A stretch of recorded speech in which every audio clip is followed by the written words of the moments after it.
The remnant will know the Antichrist. In Daniel 8:9 through 11, it says the following. Out of one of them came forth a rather small horn, but one of irreverent presumption and profane pride, which grew exceedingly powerful towards the south, towards the east, and towards the beautiful land, which is Israel. And in my vision, this horn grew up to the host of heaven, and caused some of the host and some of the stars to fall to the earth, and it trampled on them. Indeed, it magnified itself to be equal with the commander of the host of heaven, and it took away from him the daily sacrifice, burnt offering, and the place of his sanctuary was thrown down. It was profaned. This is what's stated in Daniel 8:9 through 11. In my opinion, this describes the Antichrist because it describes the little horn trampled on some of the host of heaven, which are the children of God, and some of the stars to fall to earth. Stars in the book of Revelation 1 are defined by Yahweh as angels. This little horn trampled on them. The little horn magnified itself to be equal with the commander of the host, Christ Yahweh, and it took away from him the daily sacrifice, and the place of his sanctuary, the third temple, was thrown down and profaned, lines up with the abomination that leads to desolation. In Daniel 8, verse 12, Daniel says this, because of the transgression of God's people, their irreverence and ungodliness, the host will be given over to the wicked horn, along with the regular sacrifice, and righteousness and truth will be flung to the ground, and the horn will do as it pleases and prosper. This clearly describes the abomination of desolation described in Daniel 11:31. Armed forces of his will arise in Jerusalem and defile and desecrate the sanctuary, the spiritual stronghold, and do away with the regular sacrifice, that is, the daily burnt offering, and they will set up a pagan altar in the sanctuary, which is the abomination of desolation.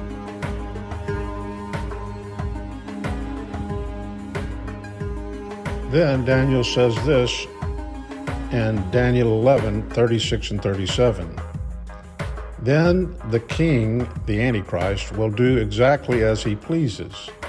He will exalt himself and magnify himself above every god, and will speak astounding and disgusting things against the God of gods, and he will prosper until the indignation is finished, for that which is determined by God will be done. He will have no regard for the gods of his fathers or for the desire of women, nor will he have regard for any other god, for he shall magnify himself above all gods.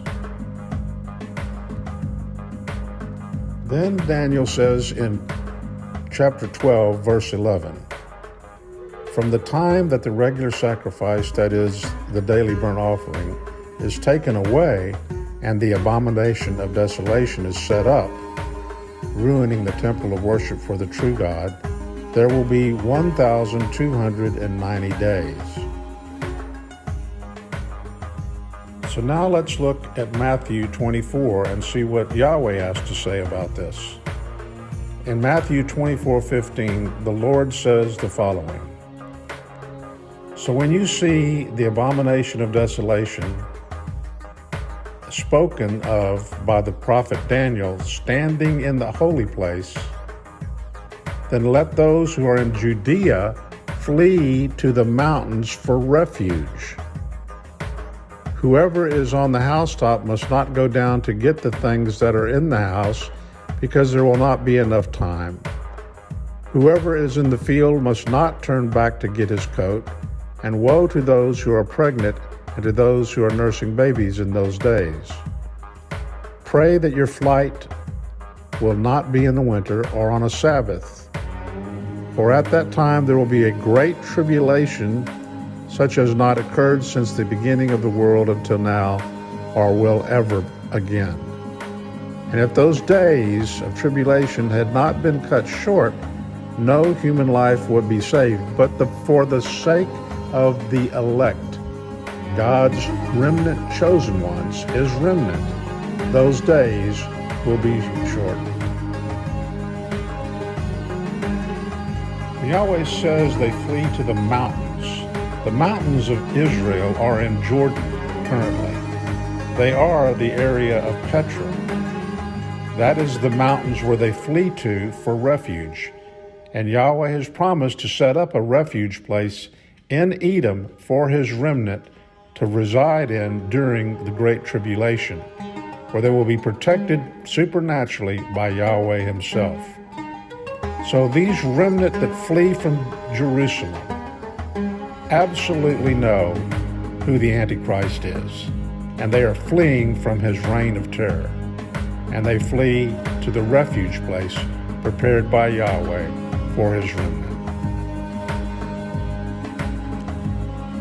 So the Antichrist is described by Daniel as being the little horn. So who is this little horn? Daniel 8:20 through 25 describes this little horn goat. The shaggy, rough-coated male goat represents the kingdom of Greece, and the great horn between his eyes is the first king.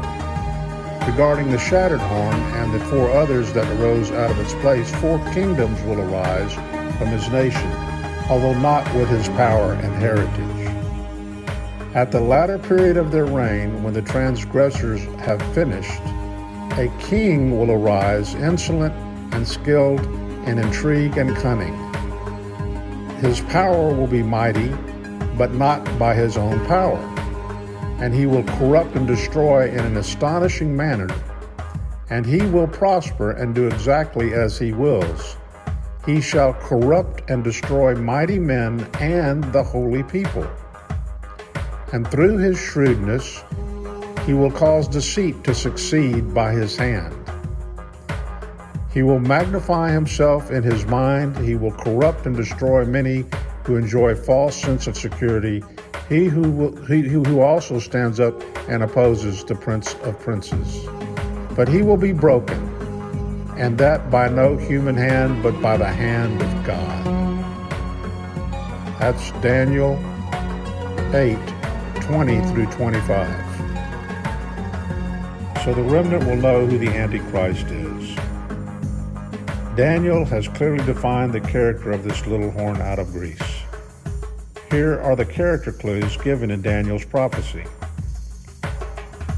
The first clue is this: a king will arise, insolent and skilled in intrigue and cunning. Intrigued and cunning. So he's a cunning person. His power will be mighty, but not by his own power. And he will corrupt and destroy in an astonishing manner. And he will prosper and do exactly as he wills. He shall corrupt and destroy mighty men and the holy people. These are the character qualities and the power that this Antichrist person has. And another one is this: he's a shrewd person. And through his shrewdness, he will cause deceit to succeed by his hand.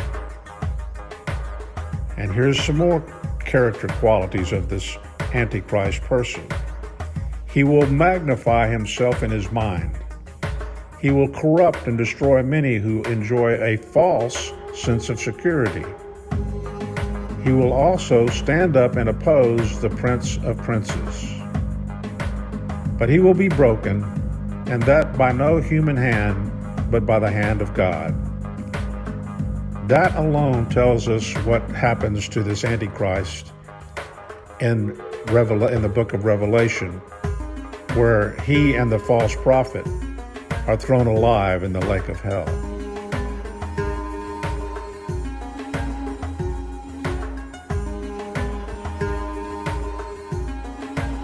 So these clues given by Daniel,